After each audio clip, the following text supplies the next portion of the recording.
천지를 주관하시는 창조주 하나님 아버지, 오늘도 주의 귀한 날 은혜와 은총으로 주일 성수를 허락하여 주심에 찬양과 존귀와 영광을 드리옵나이다. 또한 이 나라와 이 민족을 위하여 기억하여 주셔서 남과 북의 정상회담을 통하여 전쟁도 분쟁도 없는 비핵화의 한반도로 나아가게 하심에 감사드리옵나이다.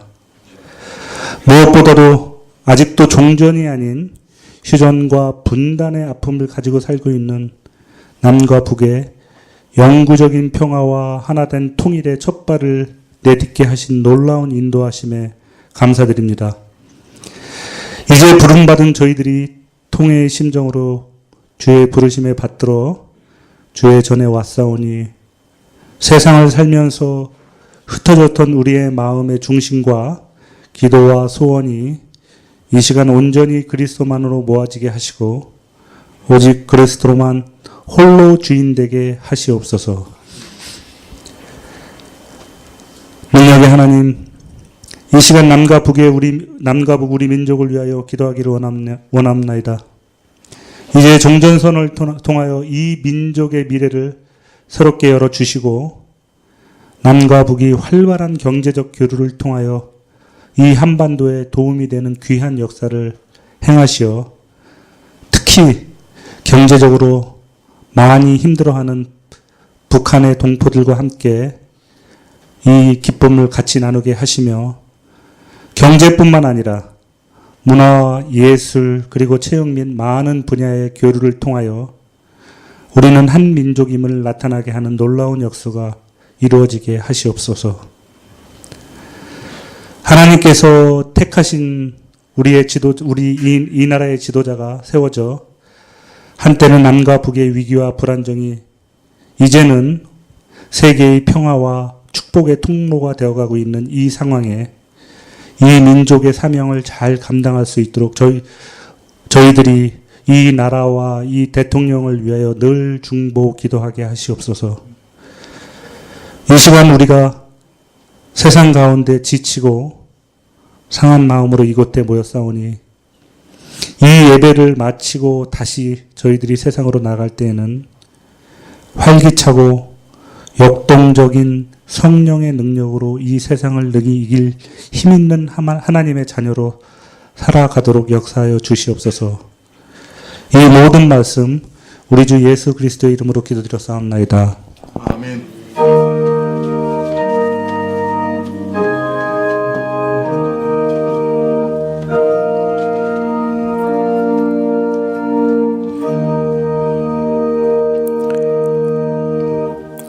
계시록 18장 1절부터 4절까지 말씀입니다.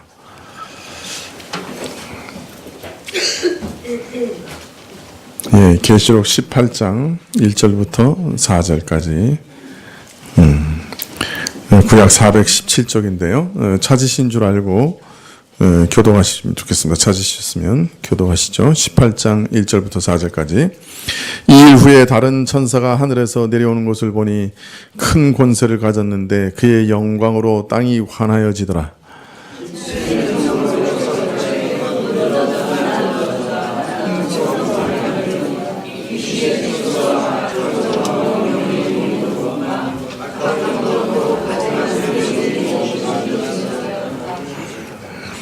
그 은행의 진노의 포도주를 인하여 만국이 무너졌으며 또 땅의 왕들이 그로 더불어 음행하였으며 땅의 상고들도 그 사치의 세력을 인하여 치부하였도다 하더라. 또 내가 들으니 하늘에서 다른 음성이 나서 가로되 내 백성아 거기서 나와 그의 죄에 참여하지 말고 그의 받을 재앙들을 받지 말라. 아멘. 우리는 계시록 17장에서 바벨론과 짐승의 비밀에 대해서 살펴보았습니다. 특히 음료로 상징된 이 바벨론의 비밀에 대해서 살펴보았는데요. 이 음료 바벨론은 매우 매력적인 존재로 등장하고 있습니다. 여러분, 우리가 자주 접하는 영화나 만화나 이런 데서 악마는 어떻게 등장하죠? 예? 보통 악마는 어떻게 등장해요? 뿔 달리고, 무섭고, 막, 그렇죠. 좀 춥죠? 예, 이게 끌까요? 에어컨을? 지금은 이제 끄셔도 될 것 같습니다. 이쪽 앞에도 꺼주시고. 좀, 네. 낮에는 너무 더워서, 허덕였는데, 지금은 춥네요, 좀. 예, 예. 예, 이제 조금 알맞는 온도에서, 예, 이제 꺼졌습니다. 예. 예, 감사합니다. 사실은 우리는 이제 악마 그러면 이제 막 괴기스러운 얼굴 막 이런 걸 이제 생각합니다. 근데 계시록에서는 이 끔찍하고 무서운 모습으로 흉악한 모습으로 등장했습니까? 아니면은 다른 모습으로 등장했습니까? 네, 계시록에서는 그 악의 세력의 화신을 우리와 대면시킬 때 이 악의 화신은 정말 매력적인 모습으로 등장합니다. 고급스럽고 성스러운 옷을 입고 금과 보석과 진주로 꾸민 우아하기까지 한 여인으로, 그리고 금잔을 가진 매우 매력적인 존재로 등장하고 있죠. 특히 입은 옷은 성막을 짤 때 실의 색깔하고 같아요. 그러니까 아주 성스럽게까지 보이는 그런 모습으로 등장하고 있는 거죠. 우리가 이 사실을 좀 눈여겨봐야 됩니다. 우리는 이 여인이 가진 매력과 유혹과 설득력을 과소평가해서는 절대로 안 됩니다. 성경 말씀을 깊이 마음에 새겨야 합니다. 이 음녀가 얼마나 매력적인가. 이 땅의 모든 백성과 열왕이 그 매력에 푹 빠져서 하나님을 저버리고 짐승을 섬기는 음행에 빠질 정도로 음녀 바벨론의 매력은 매우 강력한 것입니다. 그러므로 우리 성도들은 이 음녀를 참으로 조심해야 합니다. 우리도 이 매력에 빠져 우상숭배의 늪에 빠지지 않도록 조심하고 또 조심해야 돼요. 그리고 14장 이후를 보면 계시록은 이 바벨론의 멸망에 대해서 참 지대한 관심을 가지고 있는 것을 볼 수 있습니다. 먼저 이 음녀는 짐승을 탄 모습으로 등장하지요. 사단으로부터 권세를 받은 짐승의 권력이 온 땅을 휩쓸며 천하를 만국을 지배하는 가운데 음녀는 바로 이 권력을 기반으로 삼고 그 짐승의 권력 위에 군림하면서 열국을 지배하고 이끌게 될 것을 상징적으로 보여줍니다. 또 이 바벨론은 땅의 모든 성들의 선망하며 바라는 대상이며 이들을 대표하며 이들을 이끌어가는 역할을 맡았다고 해서 큰 성이라고 불리죠.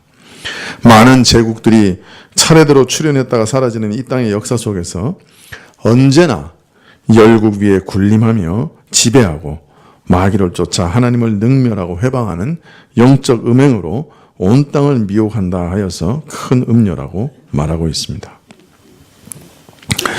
그런데 이제 짐승으로 대표되는 이 마귀적인 권력이 결국 어떻게 마감될 것인가, 그 종말을 말할 때 이 짐승을 타고 앉아있는 이 여인은 자연스럽게 언급하지 않을 수 없게 되고, 이런 역사의 흐름을 이끌어가는 바벨론에 관해서 언급하지 않을 수 없는 것이죠.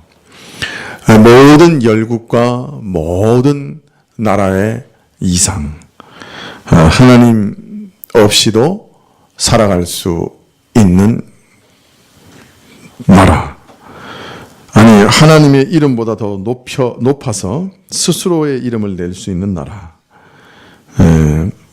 우리를 인간을 위한 인간의 나라라고 하는 모토, 그런 이상, 이것이 바벨론의 실체죠. 이러한 이상이 인간 사회 가운데서 어떻게, 인간의 역사 가운데 어떻게 무너질 것인가 하는 것을 계시록은 적나라하게 보여줄 수밖에 없었던 것입니다. 일곱 대접 재앙의 계시도 그 내용을 보면 짐승의 보좌와 바벨론이 집중되어 있습니다. 온 땅을 지배하는 마귀적인 권력과 이 권력 위에 항상 온 세계 역사를 이끌어가는 이 바벨론적인 이상이 군림하고 있는 것이죠. 하나님께서는 결국 이 짐승과 바벨론에 집중하셔서 진노하시고 저들을 멸망시키시는 것입니다. 사실 이 바벨론적인 이상은 온 제국과 모든 나라에 없은 적이 없었어요. 그죠? 처음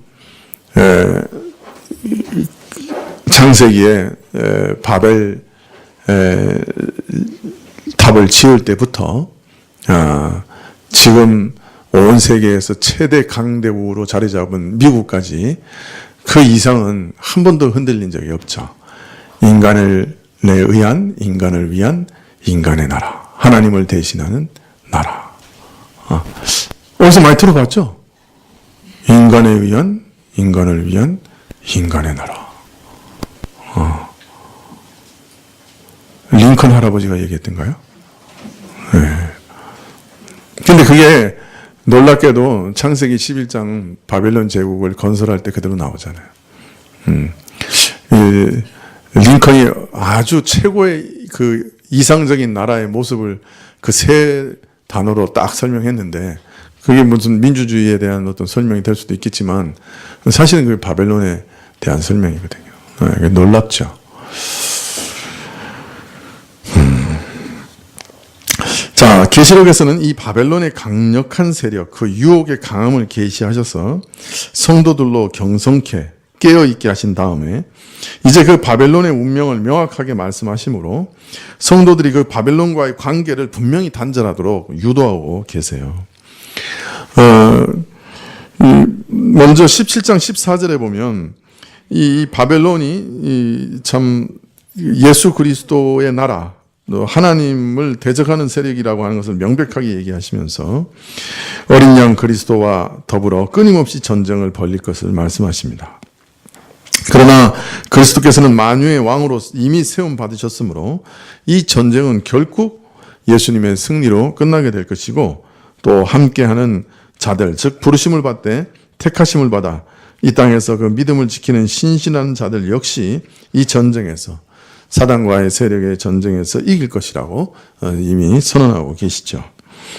자, 그리고 이 바벨론의 멸망에 대해서 얘기하고 계시는데 계시록 17장 16절 이하에 보면 매우 뜻밖의 말씀을 하시죠. 짐승이라고 하는 권력, 이 바벨론을 지탱하는 권력이요. 또 열불이라고 하는 왕권, 이것도 바벨론을 지탱하는 권력인데 이들이 도리어 바벨론을 벌거벗기고 그 살을 먹고 불살라 멸할 것이라고 말하는 것이에요.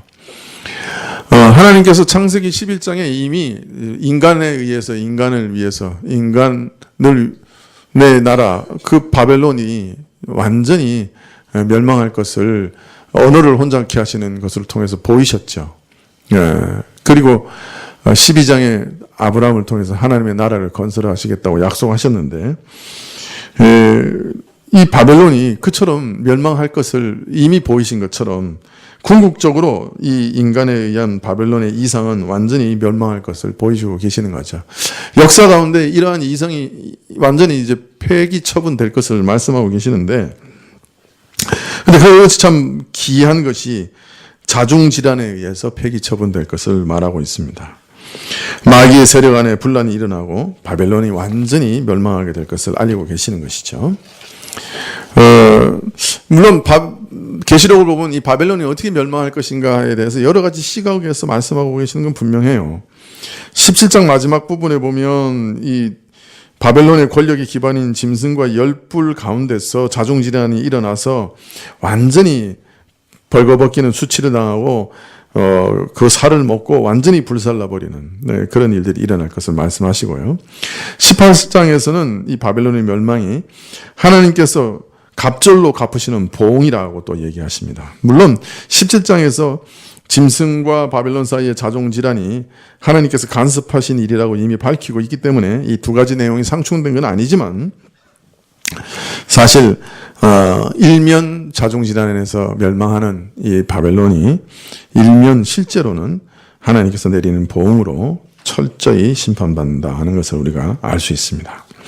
자, 오늘부터 다루게 될 이 계시록 18장은 이 바벨론의 정체에 대해서 그리고 그가 열국을 미혹하여 그리스도와 벌이게 될 전쟁과 그 최후의 멸망에 대해서 더 구체적으로 그 성격과 모습을 알리고 있습니다.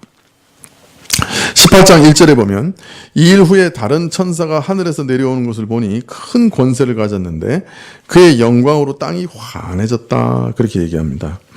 이 일 후에 보니 또는 이 일 후에 이렇게 얘기하니까 이 계시록에서 항상 다음 무슨 어떤 그 시기나 그 역사의 다음 세대나 하여튼 그 바벨론의 멸망이 있은 다음의 일을 말하는 것처럼 오해하기 쉬운데요. 이 일 후에라고 하는 말은 계시록에서 항상 등장하는 관용구죠. 시간적으로 다음이라는 말이 아니라 동일한 사건을 다른 각도에서 말할 때도 이 일 후에라는 말을 사용하고 있습니다. 그렇기 때문에 같은 내용을 다른 각도에서 계속 보여주고 계시는 거예요. 이 일 후에 해서. 그래서 우리가 이 일 후에라고 하는 말을 오해해가지고 시간이 지난 다음에 다음 시간에 다음 어떤 시간적으로 그 다음에 이렇게 오해하기 쉬운데 그런 말은 아닙니다. 자, 큰 권세를 가진 천사가 하늘에서 내려왔는데 그 영광으로 땅이 환해졌다고 얘기해요. 어떤 면에서 하나님의 영광을 보는 것 같아요. 땅이 환해지는 영광을. 그것은 7 재앙을 담은 대접을 가진 7 천사 중에 하나가 그 물 위에 앉은 음녀의 이상을 보면서 설명을 하였는데, 지금은 이 음녀 바벨론의 최후에 대해서 더 부가적인 설명을 하실 때는 7 천사와는 다른 또 다른 천사, 그 영광으로 땅이 환해질 만큼 큰 권세를 가진 천사가 하늘에서 내려와서 설명하고 있다고 얘기함으로써 이 계시가 얼마나 엄중하고 중요한 계시인가 하는 것을 간접적으로 알리고 있습니다. 제가 윗도리 좀 벗어도 되겠습니까? 예.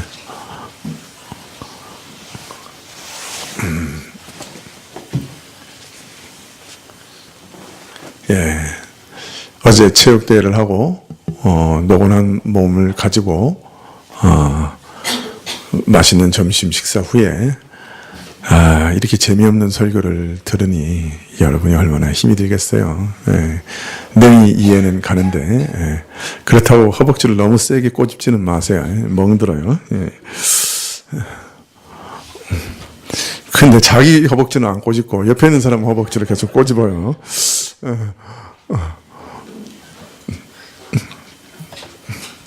다 보여요. 여기서 보면 다 보여요.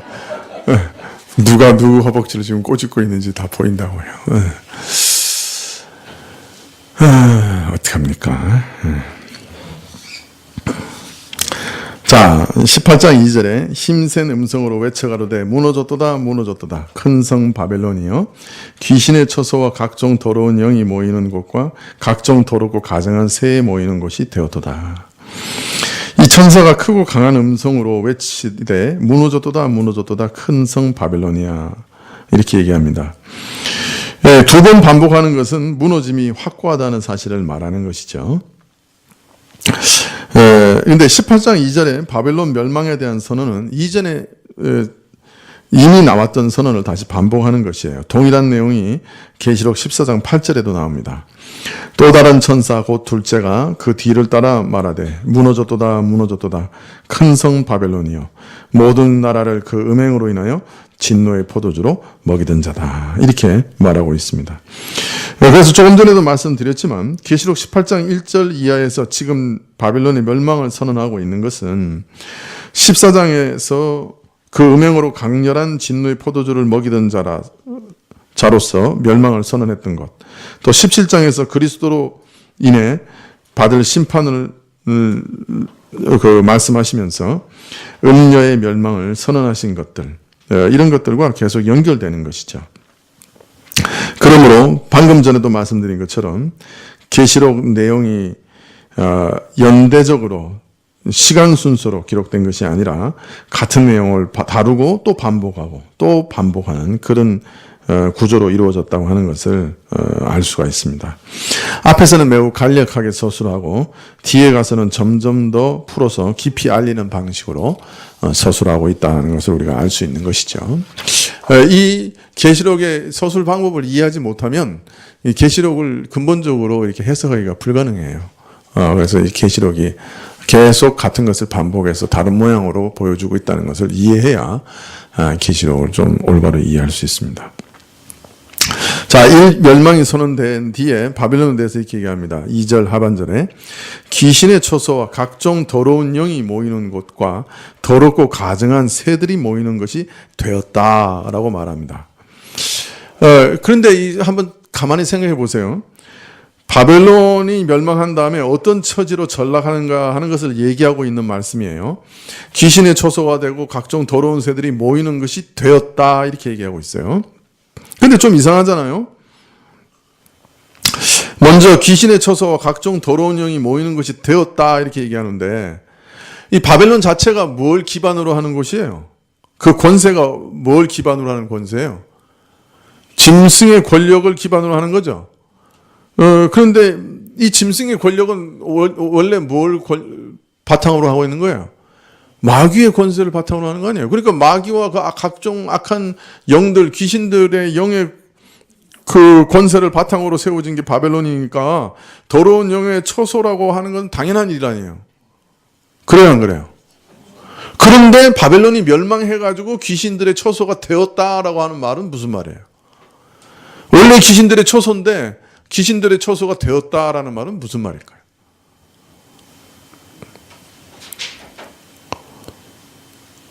성경을 그냥 아무 생각 없이 휙 읽으면 그냥 귀신의 처소가 됐나 보다 그렇게 생각하지만 조금만 관심 있게 가지고 읽으면 아니 귀신의 처소였는데 그게 바벨론의 정처인데 귀신의 처소가 됐다는 말이 또 무슨 말이냐 이렇게 의문을 가질 수밖에 없는 거죠. 여기서 귀신들의 처소가 되었다는 말은 무슨 말일까요?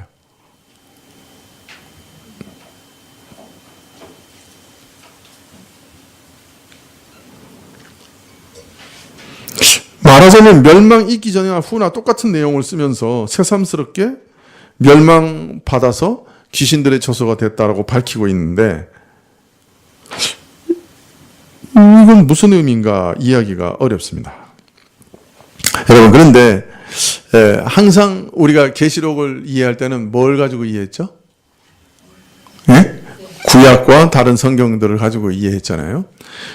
여러분 여기서 귀신과 더러운 영의 처소가 되었다는 말은 좀 특별한 뜻으로 사용된 거예요. 성경에서 귀신이 거하는 곳은 보통 어디라고 얘기해요? 귀신들이 어디에 거한다고 얘기해요? 신약 성경에 귀신들이 보통 어디 거한다고 그랬어요? 성경. 예수님께서 뭐라 그러셨죠? 물 없는 곳? 그런 얘기 들어보신 것 같아요? 물이 없고 메마른 곳. 그래서 보통 어디에 있다 그러는 거예요? 귀신이 어디 있다? 귀신의 초소가 광야라 그러죠. 광야. 광야라 그러죠.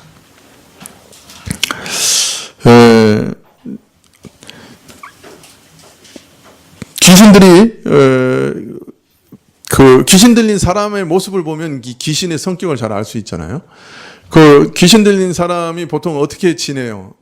성경에 보면 자기 몸을 자해해요. 그리고 무덤에 살아요. 더러운 데 가서 살아요. 그 다음에 동네에서 떠나가지고 사람 없는 데 가서 살아요. 그러면서 울부짖어요. 그러니까 사나워요. 이런 거는 그 귀신 들린 사람에게서 보이는 귀신의 특징이죠. 그래서 귀신들이 거하는 곳은 늘 황폐한 곳, 광야, 멸망해서 사람이 거할 수 없는 곳, 그런 것을 뜻해요. 그래서 오늘 말씀에서 귀신의 처소와 각종 더러운 영이 모이는 곳이 되었다 하는 말씀은 완전히 멸망해서 황폐하게 돼서 광야처럼 변했다 그런 뜻입니다. 무슨 말인지 이해되시죠?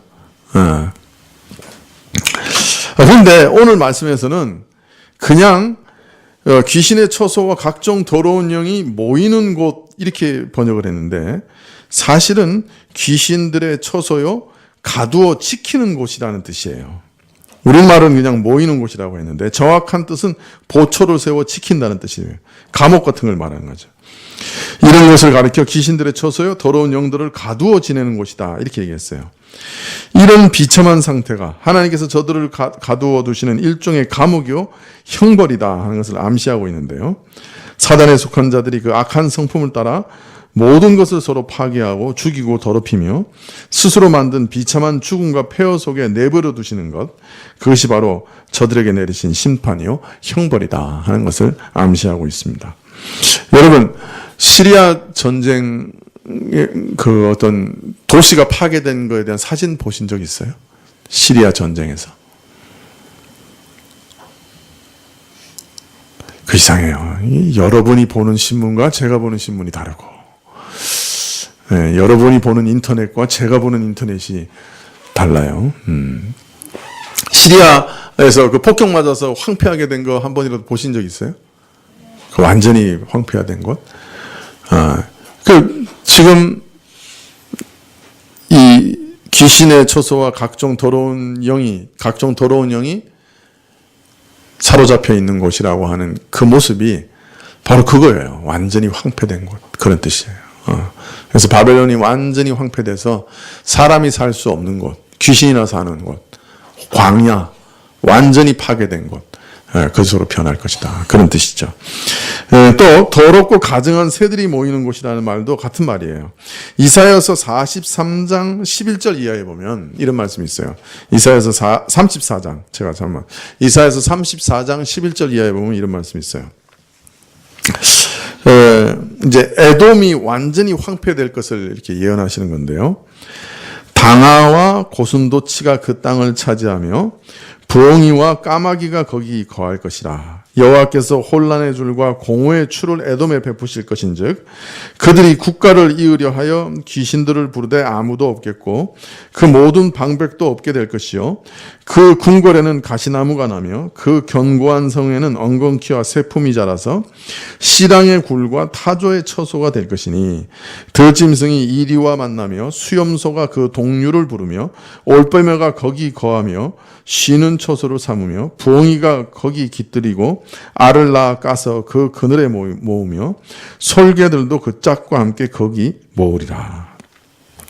그러니까 에돔이 완전히 황폐하게 될 것에 대해서, 그래서 거민이 없고 사람이 살 수 없는 것이 될 것에 대해서 얘기하면서 목자들이 양떼를 먹이는 초지로 사용되지도 못하고 완전히 들짐승의 차지가 될 것인데 거기는 당아가 차지하고 부엉이가 차지하고 까마귀가 차지하고 타조가 차지하고 올빼미가 차지하고 솔개가 차지한다 하면서 날짐승에 대한 얘기가 쭉 많이 나와요. 다른 얘기도 나오지만 여기서 계시록에서 가증한 새들이 모인다 하는 말이 그 말입니다. 완전히 새들의 처소, 그러니까 완전히 황폐해서 다른 건 아무것도 못 살고 새만 산다는 거예요. 당아가 뭐죠? 당아. 새 이름인데, 새 종류인데 당아.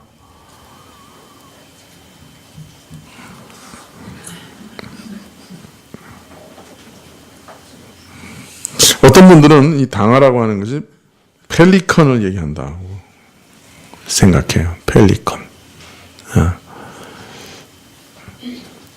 새만 사는 거예요. 뭐 하여튼 자세히 설명드리지 않겠습니다. 하여튼 이 계시록 18장은 절절히 다 구약 인용이에요, 사실. 다 구약을 인용하고 있는 거예요. 그래서 이게 지금 귀신의 처소가 됐다, 새들이 깃들어 산다, 이 말은 전부 다 황폐해서 아무것도 살 수 없는 것이 됐다 하는 것을 구약의 말씀을 인용해서 보여주고 있는 것이죠. 자, 하나님께서 저들을 진노하여 이렇게 심판하시는 이유에 대해서 18장 3절에 이렇게 얘기합니다. 그 음행의 진노의 포도주로 인하여 만국이 무너졌으며 또 땅의 왕들이 그로 인하여 음행하였으며 땅의 상고들도 그 사치의 세력을 인하여 치부하였기 때문이다. 자, 바벨론의 죄는 만국을 자기 음행에 끌어들여서 하나님 앞에서 음행하게 한 것, 그것 때문에 하나님의 진노로 망하게 되는데, 하나님을 버리고 사단을 쫓는 그 영적 음행에 물들어서 멸망하게 하는 그 죄 때문에 멸망하는 건데, 14장에서는 음행의 포도주와 진노의 포도주를 구분해서 표현했어요. 그런데 여기서 바벨론에서는 그 계시록에서는 그 마지막 무서운 진노임을 확실히 깨우치기 위해서 음행의 진노의 포도주라고 연결해서 얘기해요. 정말로 잠시 음행으로 인하여 쾌락을 누릴 것이지만 그것은 곧바로 온 영혼과 삶을 집어삼키는 무서운 진노로 변하고 말 것입니다. 이 죄는 땅을 다스리는 권력과 지혜자도 예외가 아니라서 땅의 통치자들도 마귀적인 폭력으로 지배하고 군림하는 폭군이 되게 만들고, 그 다음에 여기 전혀 지금까지 등장하지 않았던 새로운 그 생각이 들어와요. 땅의 왕들도 그로 더불어 음행하였으며 하고, 여기 또 새로운 딱 그 사상이 하나 들어오는데, 그게 뭐예요? 땅의 상고들도 그 사치의 세력을 인하여 치부하였다. 바벨론이 이제 멸망하는 이유 중에 하나, 지금까지는 계속 뭐에 대해서 열왕이 음행을 하는 거에 대해서 계속 얘기했죠. 근데 여기 이제 갑자기 새로운 그 생각이 하나 딱 뛰어들어와요. 그건 뭐죠? 땅의 상고들이 그 세력을 인하여 치부하였다. 이렇게 얘기합니다. 여기서 땅의 상고들이 뭐죠?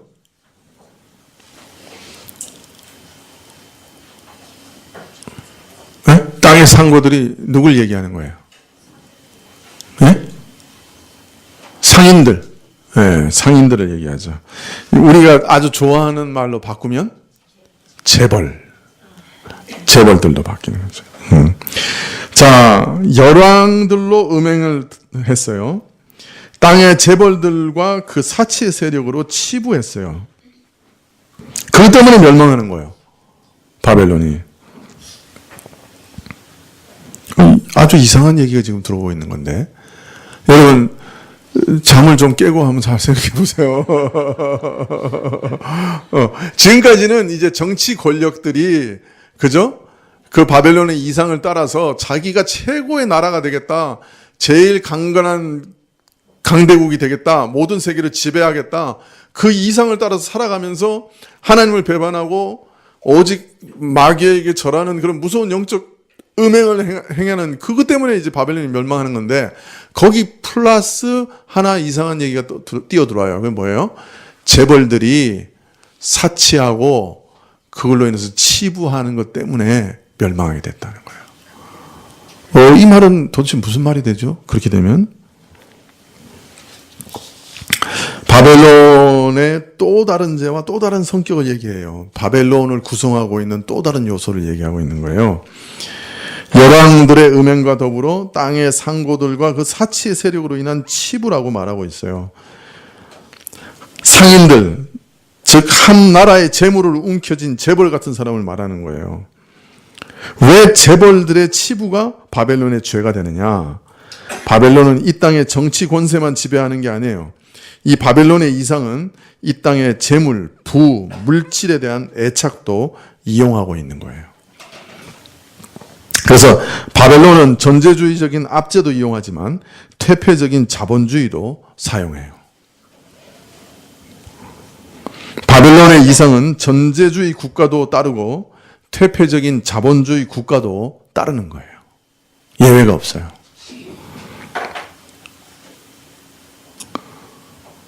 그래서 우리는 소련이나 이런 전제주의 국가, 이거 아주 그 바벨론적이라고 그렇게 욕을 하잖아요. 그런데 미국이라고 하는 퇴폐적인 자본주의 국가는 예외냐? 아니라고요. 같은 바벨론적인 세력이라고요.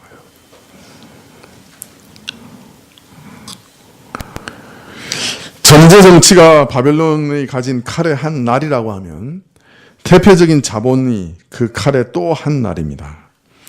그런데 문제는 이것은 항상 같이 가요. 정치와 경제, 권력과 부는 항상 같이 가는 것이. 모든 사람이 이 둘을 얻으려고 하는 거예요. 이 둘을 가지고 자신이 신이 되고 자신의 왕국을 건설하려고 하는 거예요. 이것이 바벨론이에요. 그래서 사치의 세력으로 인한 치부가 바벨론의 또 하나의 죄가 되는 거예요.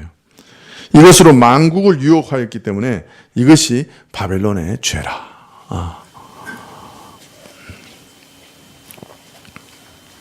지난번에 어디서 내가 한번 읽었는데 미국 백악관에 들어가서 누리는 뭐랄까요?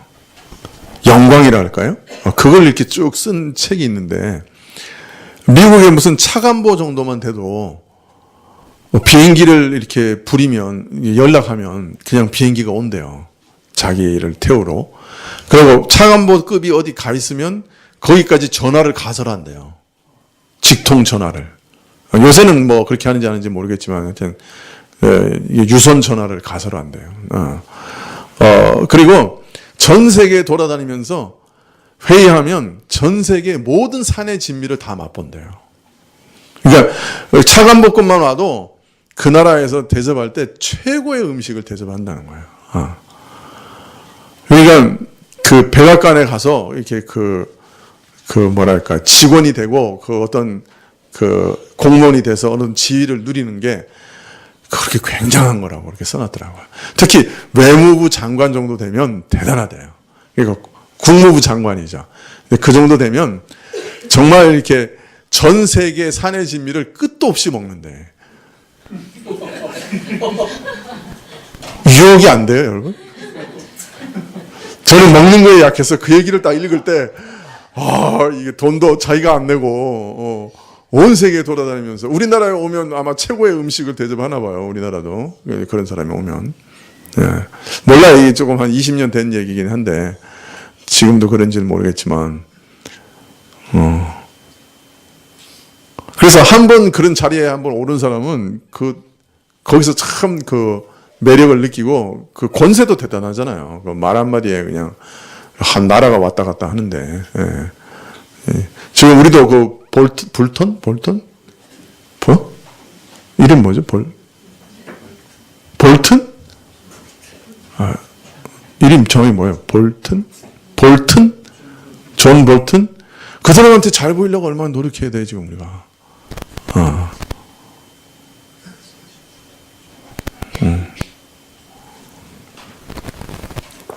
아주 선망의 대상이죠. 그런 자리에 딱 들어가면. 한마디에 그냥 막 나라의 운명이 좌우되잖아요. 폭격해, 그럼 막 폭격하고.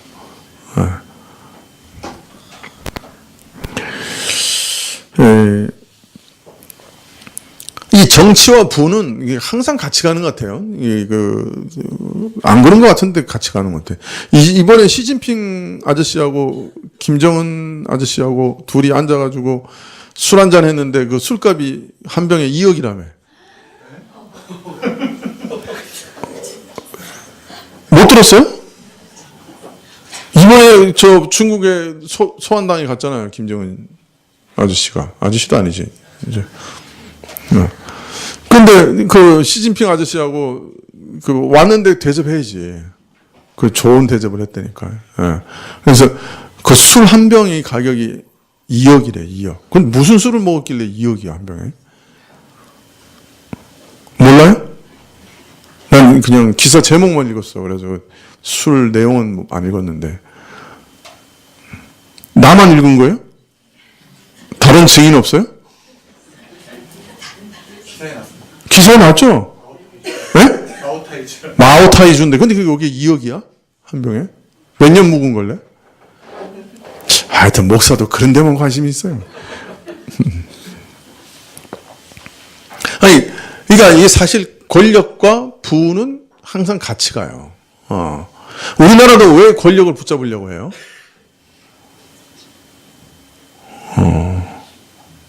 부가 따라오기 때문에 그래요. 이 권력과 부를 분리시킬 수 있는 나라는 대단한 나라예요, 사실은. 지금까지 그거에 성공한 나라가 없었어요. 말은 그렇게 하지만 권력과 부를 분리시킨 나라가 없었어요.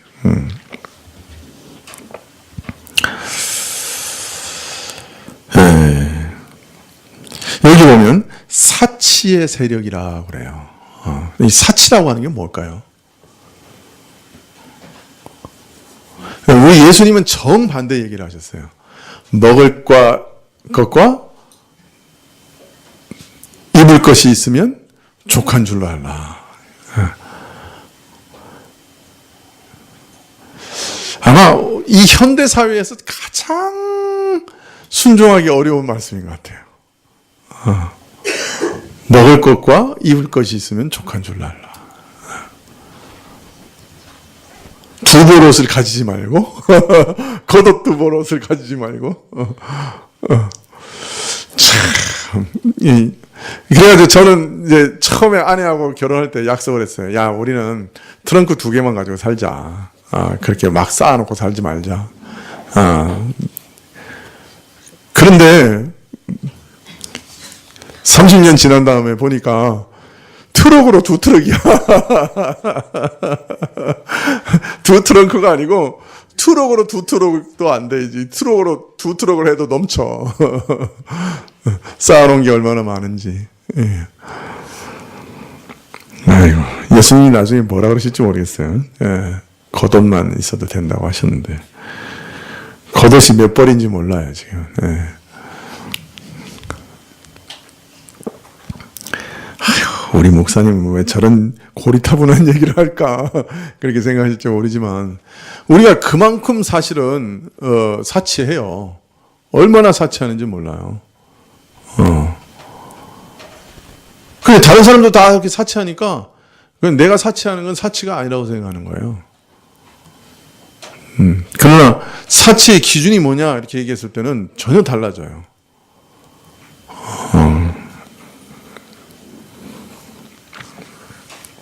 여러분, 우리가 사실 이 사치의 세력으로 치부한 것이 바벨론의 또 하나의 죄라고 얘기하는 것은 잘 와닿지 않아요.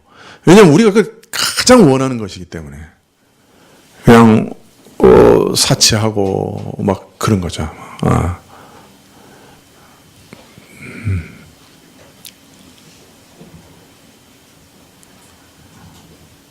제가 이전에 그 북경에 무슨 그 신학교가 있어가지고 한번 갔어요. 거기 설교하러 갔는데, 거기 그 목사님이 이제 다 끝난 다음에, 좋은 데 데리고 가겠다. 이제 어디냐? 짝퉁 시장. 북경에 있는 짝퉁 시장. 거기 가서 이렇게 짝퉁들 이제 쫙 보여주는 거예요. 네. 그때 가서 3,000원짜리 하나 사왔다는 거예요. 근데 요새도 그 생각하면 아내가 늘 그래요. 그때 30개를 사왔어야 되는 건데 3,000원짜리 하나만 사왔다고. 그래서 요새 3,000원짜리 그 짝퉁을 얼마나 잘 쓰는지 몰라요. 뜯어지지도 않아. 짝퉁인데. 근데 모양도 너무 닮았어. 그래서 아내가 들고 다니는 유명 백 중에 하나는 틀림없이 그 짝퉁이에요. 그 북경에서 산. 네. 그것도 자주 들고 다니는. 근데 진짜 그게 그 고릴라가 이렇게 달려 있는 거거든요. 뭐 고릴라 인형. 아세요? 네. 그 고릴라 인형은 진짜예요. 어디서 구했는지 모르는데 진짜 고릴라 인형을 뜯어가지고 가짜에 붙인 거예요. 이건 비밀이에요. 또 이런 얘기하면 한 사람도 쳐오는 사람이 없어.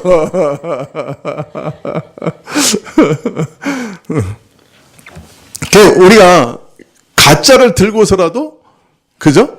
이 사람들한테 보이고 싶은 거죠. 거기서 에르메스도 봤어. 에르메스. 근데 거기 에르메스는 비싸. 150만 원. 현금 줘야 돼. 짝퉁인데. 근데 그 사람들이 얘기하기로는 중국의 그 에르메스 원단을 가지고 만드는 공장에서 원단을 빼왔대. 그래가지고 그 기술자가 끼맨 거기 때문에 에르메스 그 사장이 봐도 모른다는 거야. 그러면서 150만 원이래. 관심 있으면 나한테 얘기해. 내가 시장 가르쳐 줄 수도 있어요. 그래서 나는 아내 보고 이양지 살 바에는 우리가 사치를 하려고 하면 150만짜리 에르메스를 사자. 폼나게. 그랬더니 아내가 그걸 어디다 들고 다니느냐. 그래서 3,000원짜리를 샀다는 거 아니야. 참.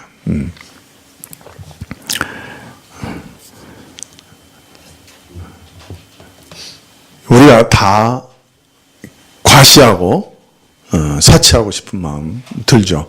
그런데 돈이 없어서 그걸 못 사면 3,000원짜리라도 사고 싶은 거예요. 그러니까 그 시장이 그렇게 크죠. 그거 안 없어지잖아요. 그죠? 단속해도 안 없어지잖아요. 그런 거죠. 여러분, 이 바벨론의 유혹의 힘은 정말 대단해요. 왕들도 바벨론이 주는 권력의 힘을, 그 유혹을 거절하지 못해요. 상인들도 바벨론이 제공하는 이 사치와 부의 힘을 거절하지 못해요. 정말 이상한 건요. 왜 대한항공 사장님이 밀수를 했을까? 그죠? 난 이해가 안 돼. 아, 그거 조금 아끼려고, 그게 진짜 사실일까? 응? 네? 사실이에요? 아직 검찰에서 정확하게 발표가 안 됐으니까 함부로 얘기할 수는 없는데, 만약 그렇다고 그러면 정말 이상한 거 아니에요? 그만한 부를 가진 사람이 어디 있어? 아마 내 생각에는 아마 하루에 1억씩 써도 돌아가실 때까지 다 못 쓰실걸?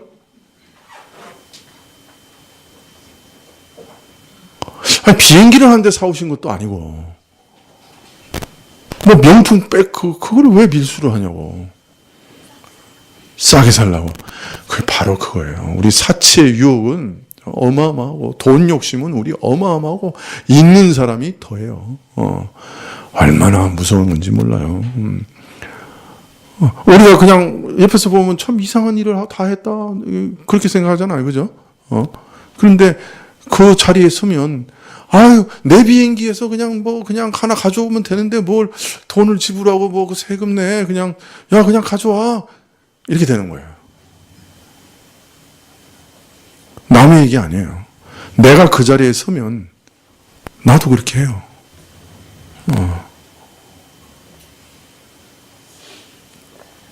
아니, 도쿄에서 저 맛있는 빵 맨날 주문해서 먹은 거 가지고 시비 걸잖아요. 그죠? 내가 비행기 사장이고 맨날 왔다 갔다 하는데, 거기 내려서 그냥 맨날 자고 오는 데인데, 야, 옆에 와서 빵 좀 사다 줘. 나라고 안 할까요? 맛있으면? 그죠? 그 입장을 바꿔서 생각하면, 나도 그렇게 할 것 같은데? 우리 전도사님이 옆에 빵집, 맛있는 빵집 옆에 살아. 교회 출근할 때, 아이, 그거 하나 다 사줘. 그럴 수 있지 않을까요? 아니, 내가 누굴 두둔하는 게 아니고, 사실 우리는 막 손가락질 하지만 내가 그 입장에 가서 그 자리에 서면 내가 똑같이 한다니까요?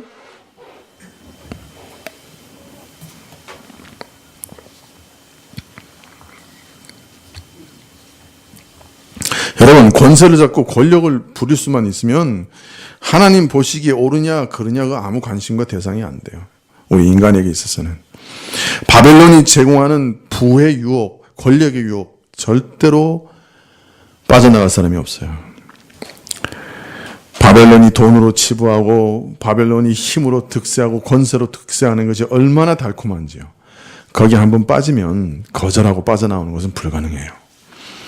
하나님이 없는 돈, 사치, 쾌락, 권세, 명예, 정말로 인간의 마음을 온통 사로잡아요.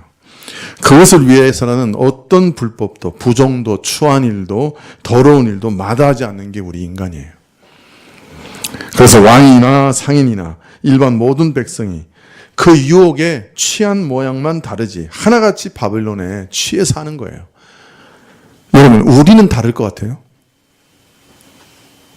우리는 달라요? 아니에요.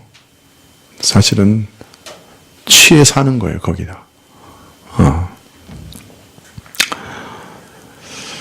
그래서 참 주의하고 주의하지 않으면 어느 사이에 우리는 거기 취해 살아요. 우리 바벨론의 영적 음행이라고 하는 것이 계시록에 기록되어 있고 우리하고는 아주 먼 것이라고, 우리하고는 우리 현실과는 아주 먼 뭔가 이렇게 이상한 상징이라고 생각하면 안 돼요. 오히려 우리 사는 현실과 매우 밀접한 관계가 있어요. 이 음료는 매일 우리한테 유혹하고 있는 거예요. 텔레비전만 키면 이 음료가 나와서 우리 유혹해요. 야, 여기 좋은 차 있다. 여기 좋은 아파트 있다. 여기 좋은 권세가 있다. 계속 유혹해요. 우리에게 매우 익숙한 거예요. 이 멋진 차가 나오면 또 왜 멋진 아가씨도 같이 나와? 그것도 막 스카프를 막 휘두르면서 쫙 나. 어떤 분이 그러더라고. 저 차를 사면 저 아가씨도 덤으로 주나?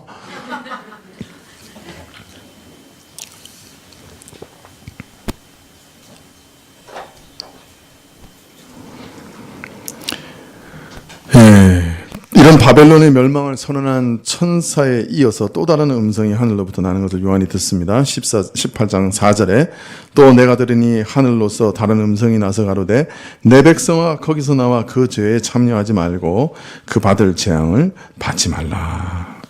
사실 이 말씀도 예레미야서 51장 44절 이하를 인용하고 있는 거예요. 네. 예레미야서 51장 45절에 보면 나의 백성아 너희는 그 중에서 나와 각기 나 여호와의 진노에서 스스로 구원하라. 근데 거기도 마찬가지예요. 바벨론에서 나오라는 말이에요. 51장에 보면 몇 번 나와요. 바벨론에서 나오라. 내 백성아 거기서 나와라. 그런 얘기가 나와요. 그것을 여기서 그대로 인용해서 말씀하고 계시는 것이죠. 근데 오늘 하나님께서 말씀에서 자기 백성에게 명하신 게 세 가지 명령이에요. 하나는 첫 번째는 뭐라고 그래요? 거기서 나와라. 그렇게 얘기합니다. 그러나 이 말도 주의 깊게 생각해 봐야 돼요.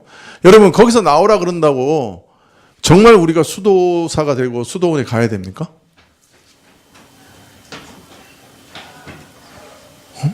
이쪽이요 가운데.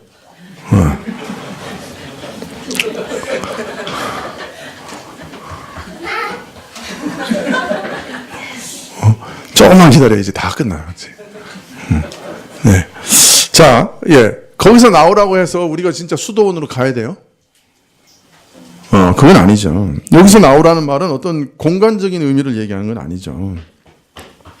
이 세상에서 완전히 떠나서 살라 그런 뜻도 아니죠. 네. 여러분, 이 바벨론은 유혹과 영향에서 벗어나서 안전지대에 살아갈 수 있다는 얘기가 아닙니다. 이것은 어떤 안전지대도 없어요. 이 세상의 유혹의 심각성을 깨닫고 수도원을 만들어서 사람들이 수도원으로 들어갔잖아요. 그러나 수도원도 안전지대가 아니었어요. 중세 시대 때 수도원 바로 옆에 고아원이 그렇게 많이 생겼어요. 고아원을 엄청 만들었어요. 수도원 옆에. 수도사들이 얼마나 자비가 많았는지 고아원을 늘 수도원 옆에 많이 만들었어요. 그래서 고아원 사업을 많이 했어요. 그래서 고아의 사업은 수도원이 제일 먼저 시작한 거예요. 근데 거기 자기 자식들도 있었어요. 무슨 말인지 이해를 못 하시죠? 그 세상의 정욕을 피해서 수도사로 들어갔잖아요. 그런데 거기서도 애를 만들어가지고 그 수도원에서 키울 수 없으니까 고아원에서 키운 거예요. 이 세상에서 바벨론의 유혹과 영향에서 완전히 벗어나는 안전지대는 없어요. 예수님께서는 우리에게 뭐라 하셨어요? 너희가 세상의 빛과 소금이 되라고 얘기하셨어요. 세상의 빛과 소금이 되려면 세상에서 살아야 돼요? 아니면 세상 바깥으로 나가야 돼요? 네, 세상에서 살아야죠. 세상과 접촉하면서 살아야 돼요. 그렇지 않으면 소금과 빛의 역할은 불가능해요. 다른 말로 말하면 우리가 세상의 빛과 소금이 되라고 하신 말씀은 세상 안에 머물면서 살아가는 것을 전제로 하신 말이에요. 세상 바깥으로 나가라는 말도 아니고 수도원으로 나가라는 말도 아니에요. 세상과 접촉을 피할 수 있는 곳도 없고 세상 유혹을 피할 수 있는 안전지대도 없는 거예요. 그래서 바울이 이렇게 얘기했어요. 너희가 음행하는 자와 도무지 사귀지 말라고 말씀했어요. 그런데 그 말씀의 참뜻에 대해서 얘기하기를 이 세상에서 음행하는 자들이나 참남하는 자들이나 호색하는 자들이나 우상 숭배하는 자들을 도무지 사귀지 말라고 하셨는데 그것은 그렇게 하려면 세상 바깥으로 나가야 될 거다. 그렇게 얘기해요. 바울이. 그러면 그 말은 뭐냐? 믿는 자라고 하면서 형제가 음행하고 계속해서 참남하고 그러면 사귀지 말라는 거죠. 그러나 세상 사람들 중에서 그 사람들 다 골라서 사귀려면 세상 바깥으로 나가야 된다. 그렇게 살 수 있는 곳이 아니라는 거예요. 세상에는 늘 음란하고 늘 술 취하고 늘 방탕하고 늘 악하게 사는 거예요. 오늘 말씀도 마찬가지예요. 거기서 나오라는 말씀은 세상 바깥으로 나가서 바벨론의 영향이 미치지 않는 안전지대에서 어떤 유혹도 받지 않고 아무 핍박도 받지 않고 편안하게 살라는 그런 뜻이 아니에요.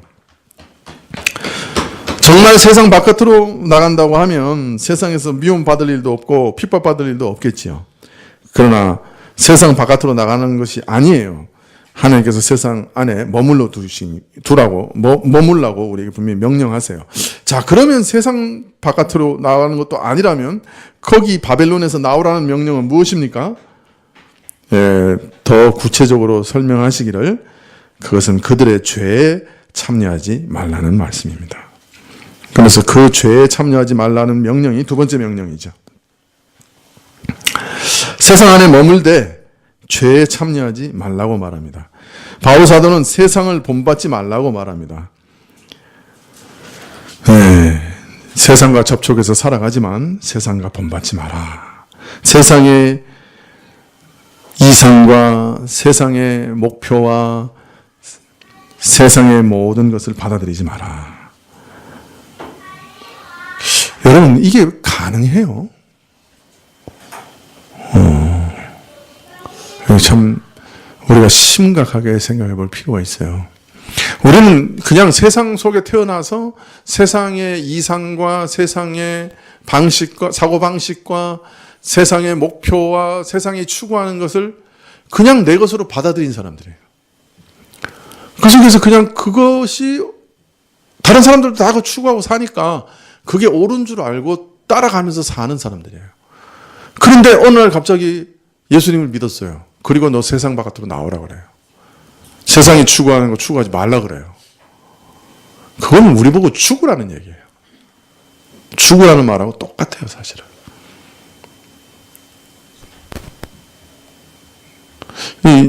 예수님을 참으로 믿으면 사고 파는 것을 금지하는 그런 무서운 일을 당하게 되는, 그걸 상징적으로 얘기하고 있잖아요. 사고 파는 걸 금한다고 하는 말은 죽으라는 얘기예요, 그래서.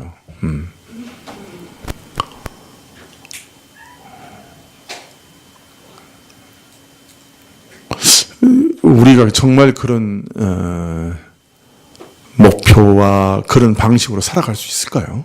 전혀 다른 목표와 방식으로 살아갈 수 있을까요?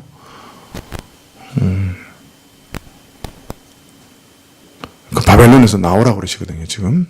바벨론의 이상을 받아들이지 말고, 바벨론의 목표를 받아들이지 말고, 바벨론의 방식을 받아들이지 말라고 그러시는데, 이게 가능할까요?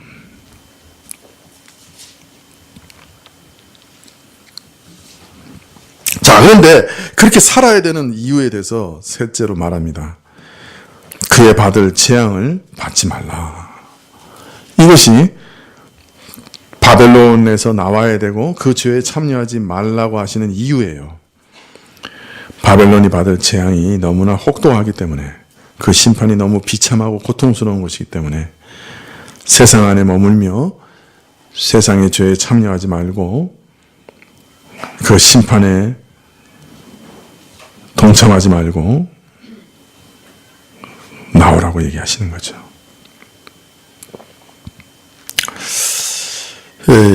하나님께서는 우리에게 매우 상징적으로 얘기하고 계시지만, 이 세상의 모든 사고방식과 이 세상의 목적과 목표와 이상을 거부하라고 얘기하세요. 이렇게 살면, 근데 우리는 그 무슨 목표로 살죠? 그게 심각한 거죠, 그죠? 그래서 신자들 중에는 그 하나님을 위해서 살아야 되겠다 그렇게 결심하고 딱 시작하자마자 삶의 의욕이 다 사라져서 우울증에 걸린 사람들도 있어요. 지금까지 자기가 살아왔던 이상이 다 사라져버린 거예요. 그리고 하나님을 위해서 사는 방식은 뭔지도 몰라요. 그냥 목표만 있지. 그러니까 우울증에 걸리는 거예요. 어떻게 살지도 모르겠고, 그렇다고 해서 지금까지 사는 방식으로는 살 수 없고, 그러니까 암담한 거죠. 사실은요, 하나님의 영광을 위해서 산다고 하는 것도 어린애가 걸음걸이를 배우는 것처럼 차근차근 배워나가야 되는 거예요. 아주 차근차근 배워나가야 되는 거예요. 하나하나 배워나가야 돼요. 삶 속에서, 모든 삶 속에서 하나하나 배워나가야 되는 거예요. 그래서 그래야 바뀌는 거예요. 그냥 우리는 목표는 하나님의 영광을 그러고 딱 꽂아놓고 그래놓고 살아가는 방식은 전부 다 바벨론을 따라서 사는 거예요.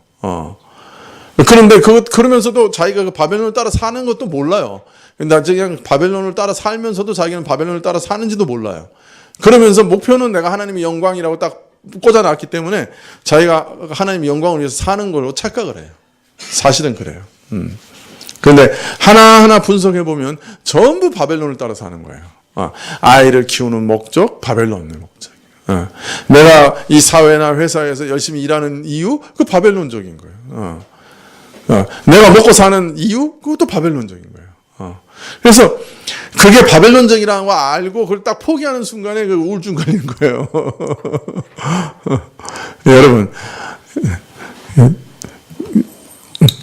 여러분 실력 이상으로 하지 마세요. 여러분이 결심한다고 한꺼번에 되는 일도 아니에요. 내가 이제부터 그냥 모든 것을 탁 바꿔가지고 그냥 샥 하나님의 영광을 위해 살고 그냥 바벨론을 탁 벗어나겠다. 예. 결심 30초 후에 바벨론으로 돌아가요.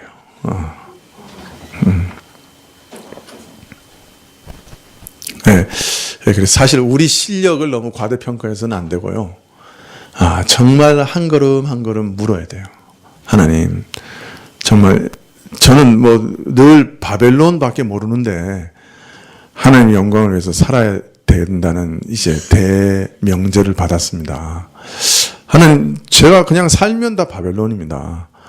그럼 어떻게 살아야 됩니까? 한 걸음 한 걸음 가르쳐 주세요. 그래서 한 번 선택할 때마다, 한 걸음 걸어갈 때마다 자꾸 물어보셔야 돼요. 그리고 첫 술에 배부른 거 없잖아요. 한꺼번에 다 이렇게 바꿔버리려고 하지 마세요. 그 바꿀 수도 없어요. 우리 은혜 주신 만큼 하나하나 걸어가야 돼요. 그래서 오늘 아침 설교했지만 우리는 궁극적으로는 항상 뭐밖에 의지할 수 없어요? 예, 그리스도가 우리에게 주신 값없는 의, 칭의 외에는 아무것도 의지할 수 없는 거예요.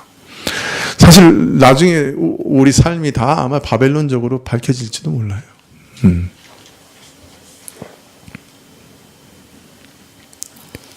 그러나 오늘 또 우리에게 명령하고 계신 건 틀림없어요. 거기서 나와라. 그 죄에 참여하지 마라. 그 받을 심판을 받지 마라. 그렇게 얘기하고 계세요. 자, 그럼 우리가 어떻게 살아야 되겠어요? 정말 한 걸음 한 걸음 기도하면서 사고방식도 바꾸고 목표도 바꾸고 일의 방식도 바꾸고 우리 이상도 바꾸고 아이들에게 요구하는 것도 바꾸고 바꾸고 나가셔야 돼요. 조금씩이라도 자꾸. 그래야 변화가 있는 것이죠. 기도하시겠습니다.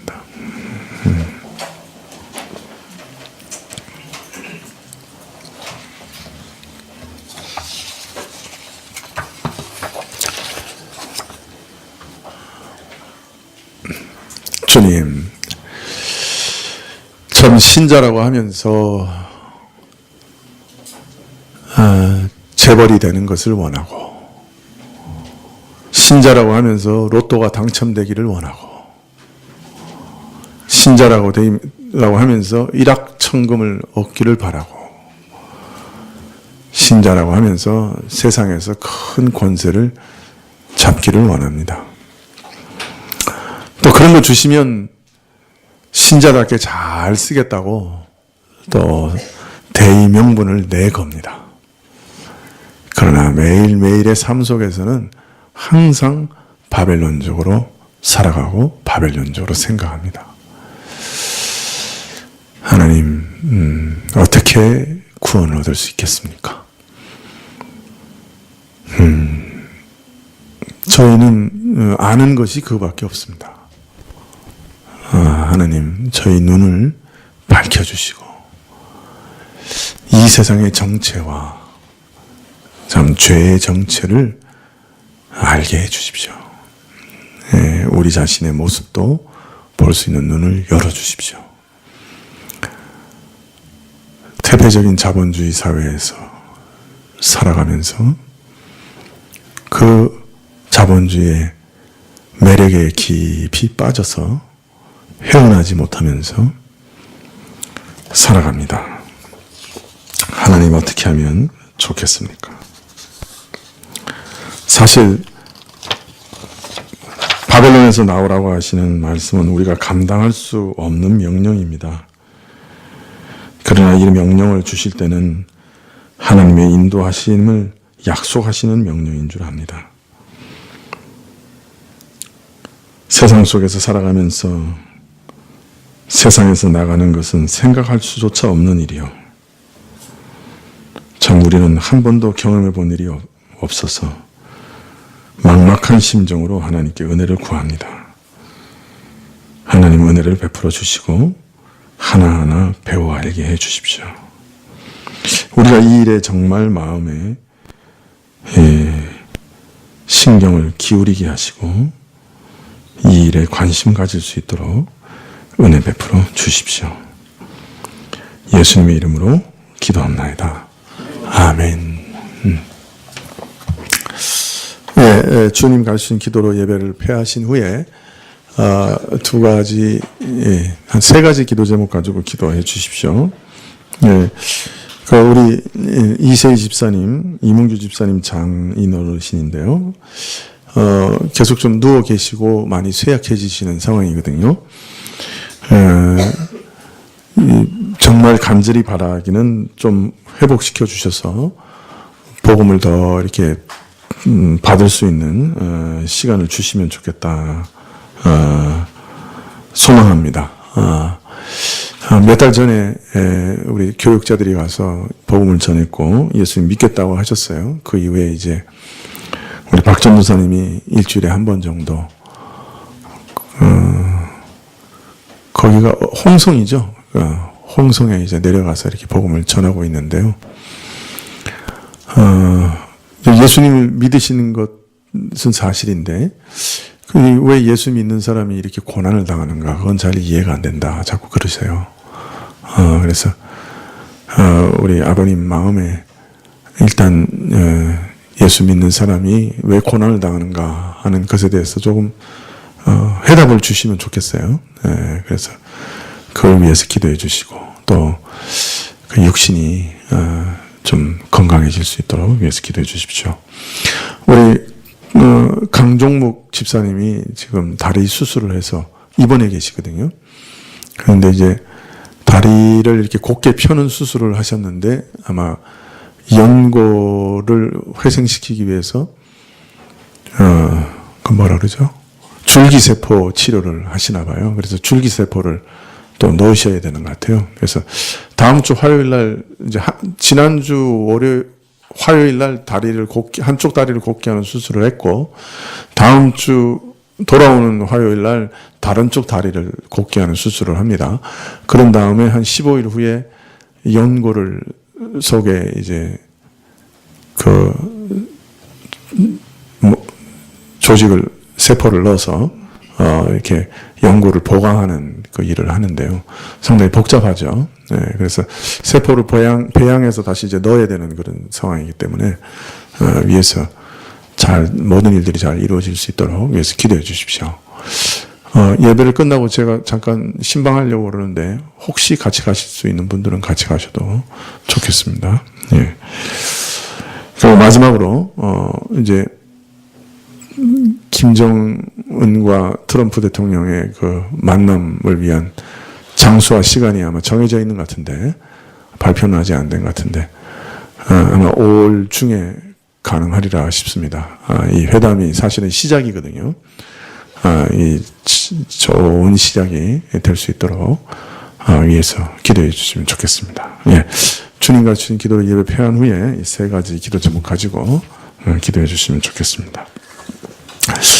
하늘에 계신 우리 아버지시여 이름이 거룩히 여김을 받으시오며 나라에 임하옵시며 뜻이 하늘에서 이룬 것 같이 땅에서도 이루어지이다. 오늘날 우리에게 일용할 양식을 주옵시고 우리가 우리에게 죄 지은 자를 사하여 준 것 같이 우리 죄를 사하여 주옵시고 우리를 시험에 들게 하지 마옵시고 다만 악에서 구하옵소서. 대개 나라와 권세와 영광이 아버지께 영원히 있사옵나이다. 아멘.